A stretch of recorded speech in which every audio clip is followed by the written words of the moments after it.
নমস্কার বন্ধুরা, recipe in village style পরিবারে আপনাদেরকে অনেক অনেক স্বাগত জানাই। বন্ধুরা, আজ আমরা যে রেসিপিটা বানাবো সেই রেসিপিটা আপনারা হয়তো কেউই খাননি, তো তার জন্য আমার কিছু পাতা লাগবে। চলুন সেগুলো তুলে নিয়ে আসি।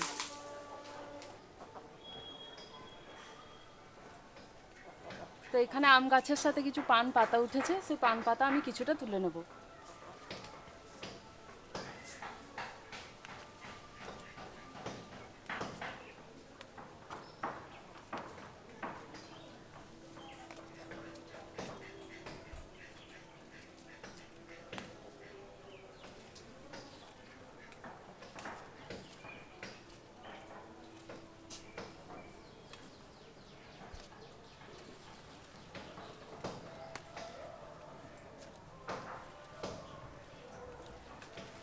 আর লাগবে না।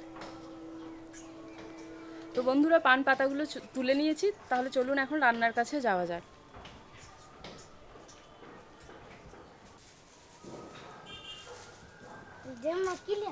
পান পান খাবো আজকে। খাবি মিষ্টি পান?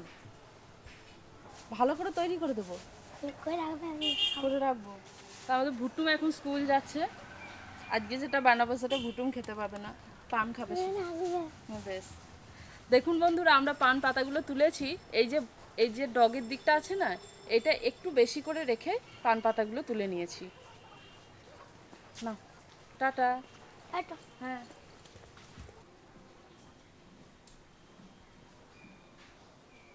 আজকের এই রেসিপিটা বানানোর জন্য আমি এখানে পান পাতা নিয়েছি। আপনারা চাইলে কিন্তু যে কোনো পাতাতেই করতে পারেন, যে পাতাগুলো খাওয়া যায়, যেমন ধরুন তেলাকুচো পাতা বা শিউলি পাতা, এগুলোতেও করতে পারেন। এখন আমি পাতাগুলোকে খুব ভালোভাবে ধুয়ে নেব। আর আমরা এখানে আজকে যেভাবে রেসিপিটা বানাবো, আপনারা পুরো ভিডিওটা দেখতে থাকুন, খুবই ভালো লাগবে। আপনারা দেখার পরেই বলবেন যে ভিডিওটা সত্যিই ভীষণ সুন্দর।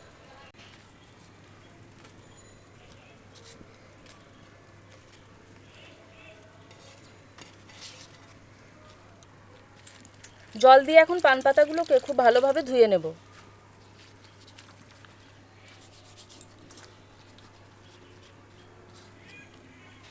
পান পাতার দুই দিকটায় খুব ভালোভাবে ধুয়ে নেব। একটু কালো কালো ধরনের নোংরা লেগে থাকে, এগুলো একটু ঘষে ঘষে ধুয়ে নেব।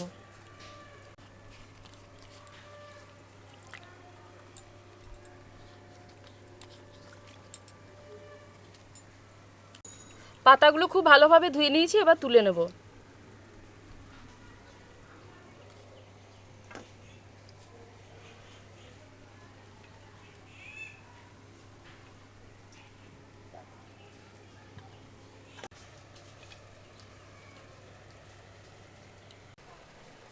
পান পাতাগুলো খুব ভালোভাবে জল দিয়ে ধোয়ার পর এভাবে একটু ঝেড়ে নেব।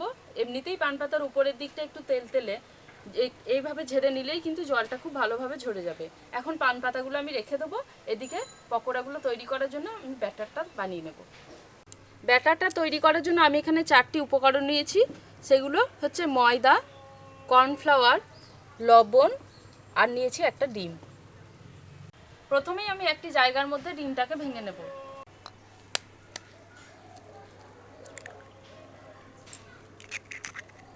ডিমটাকে খুব ভালোভাবে আগে ফেটিয়ে নেব।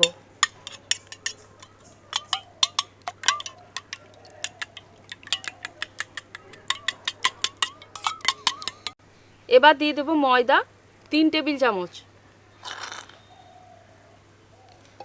কর্নফ্লাওয়ার 3 টেবিল চামচ। ময়দা এবং কর্নফ্লাওয়ার যেটা দিলাম সেটা মাপটা কিন্তু একদম সমান সমান হবে। এবার এই দুটিকে খুব ভালোভাবে আগে ডিমের সাথে মিশিয়ে নেব।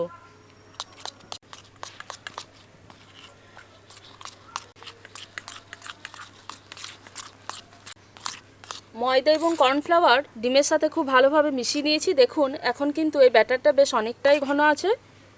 এখন এর মধ্যে দিয়ে দেবো খুব সামান্য পরিমাণ জল।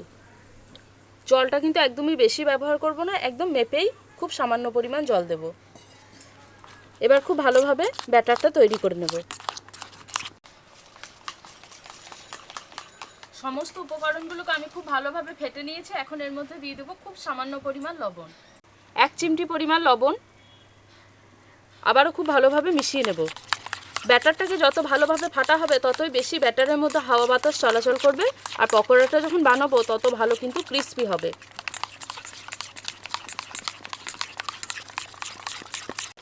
ব্যাটারটাকে আমি বেশ অনেকক্ষণ সময় ধরে খুব ভালোভাবে ফেটে নিয়েছি। এখন দেখুন ব্যাটারটা কি সুন্দর হয়েছে। এর ঘনত্বটা দেখুন, খুব বেশি কিন্তু পাতলা করিনি, একদম স্মুথ হয়ে আছে। তো ব্যাটারটা আমাদের তৈরি হয়ে গেছে, এখন এটাকে রেখে দেব। এই পকোড়াটা খাওয়ার জন্য আমি একটা স্পেশাল সস বানিয়ে নেব। আর এই সস বানানোটা কিন্তু একদমই সহজ, বাড়িতে থাকা উপকরণ দিয়েই কিন্তু আপনারাও খুব সহজে এই সসটা বানিয়ে নিতে পারবেন। আমি এখানে নিয়ে নিয়েছি সোয়া সস দিয়ে দেবো 2 চা চামচ পরিমাণ সোয়া সস। এখন এই সসের মধ্যে দিয়ে দেবো এই চামচের মাপ করেই 2 চা চামচ পরিমাণ জল।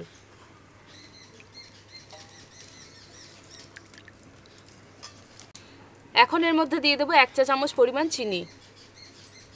এই সবগুলোকে খুব ভালোভাবে মিশিয়ে নেব।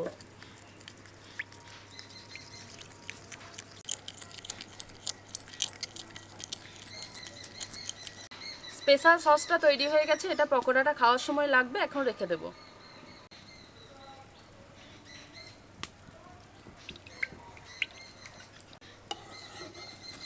তেলটাকে খুব ভালোভাবে গরম করে নেব। তেল খুব ভালোভাবে গরম হয়ে গেছে, এখন আমি একটা পাতা এই ব্যাটারের মধ্যে ডিপ করব, তারপরে তেলের মধ্যে ছেড়ে দেব।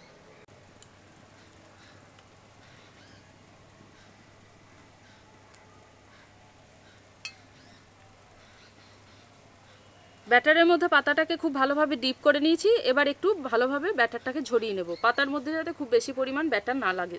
এবার তেলের মধ্যে দিয়ে দেব। উপর থেকে তেল পাতার মধ্যে দিয়ে দেব।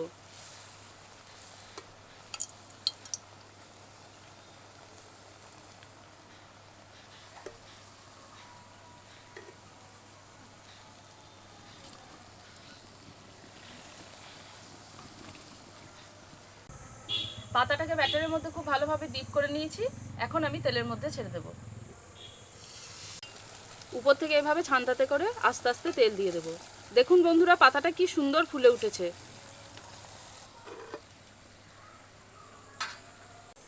ঠিক একইভাবে বাকি পাতাগুলি পরপর ভেজে নেব।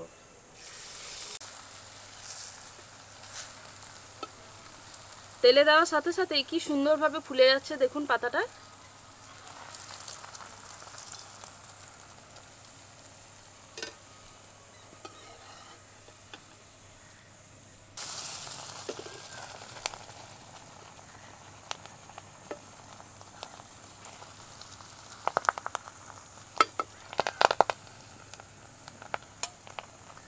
আবার একটা পাতা আমি দিয়ে দেবো তেলের মধ্যে, উপর থেকে তেল দিয়ে দেবো। দেখুন কি সুন্দর ফুলে উঠছে। বন্ধুরা, আবার একটা পাতা তেলের মধ্যে দিয়ে দেব।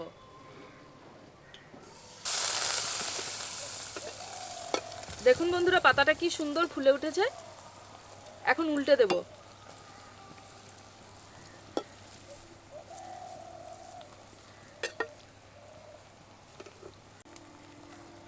দুই দিকে খুব ভালোভাবে ভাজা হয়ে গেছে, এবার তুলে নেব।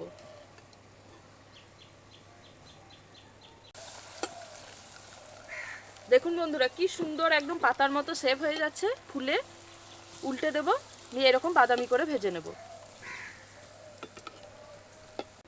দেখুন বন্ধুরা, কি সুন্দর দেখতে হয়েছে। দেখুন একদম পাতার মতোই দেখতে লাগছে, মনে হচ্ছে যেন একটা পুরো পাতা।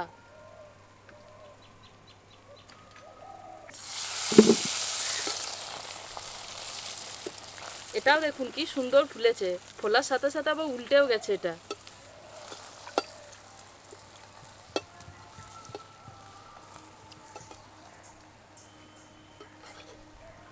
দেখুন বন্ধুরা, কি সুন্দর লাগছে দেখতে। প্রত্যেকটা পাতা এত সুন্দরভাবে ফুলছে।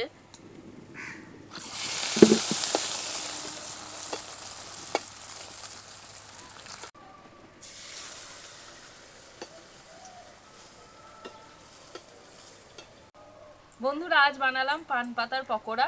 দেখুন কি সুন্দর দেখতে হয়েছে, প্রত্যেকটা একদম ফোলা ফোলা হয়েছে, আর শেপটা হচ্ছে একদম পুরো পাতার মতোই। তো এখন খেয়ে দেখে নেবো এই পান পাতার পকোড়া কেমন হয়েছে।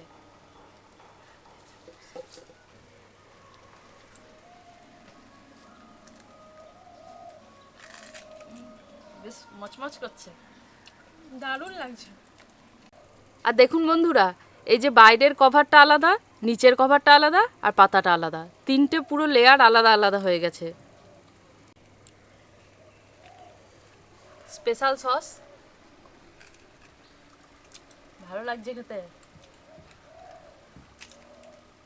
বেশ অন্য ধরনের লাগছে, এরকম কখনো খাইনি। পান পাতার পকোড়াই প্রথমবার খাচ্ছি, খুব সুন্দর লাগছে। একটা পান পান গন্ধ আছে, আর একটু ঝাল ঝাল তো পান, বেশ ঝাল দিয়ে দারুণ লাগছে পকোড়াটা। তো বন্ধুরা বাড়িতে এরকম করে বানাবেন পান পাতার পকোড়া, দেখবেন আপনাদেরও খুবই ভালো লাগবে। আর বাইরে থেকে কোনো রকম সস তো লাগবেই না, এই সসই বাড়িতে তৈরি করে নেবেন, তাহলেই দেখবেন পকোড়ার সাথে খুব সুন্দর খেতে লাগবে। তো আজকে ভিডিওটা আমাদের কেমন লাগলো জানাবেন, আর ভালো লাগলে কিন্তু অতি অবশ্যই লাইক করবেন, কমেন্ট করবেন এবং শেয়ার করবেন। তো আজকে এখানেই শেষ করছি, দেখা হচ্ছে পরের ভিডিওতে নতুন ধরনের রেসিপি নিয়ে।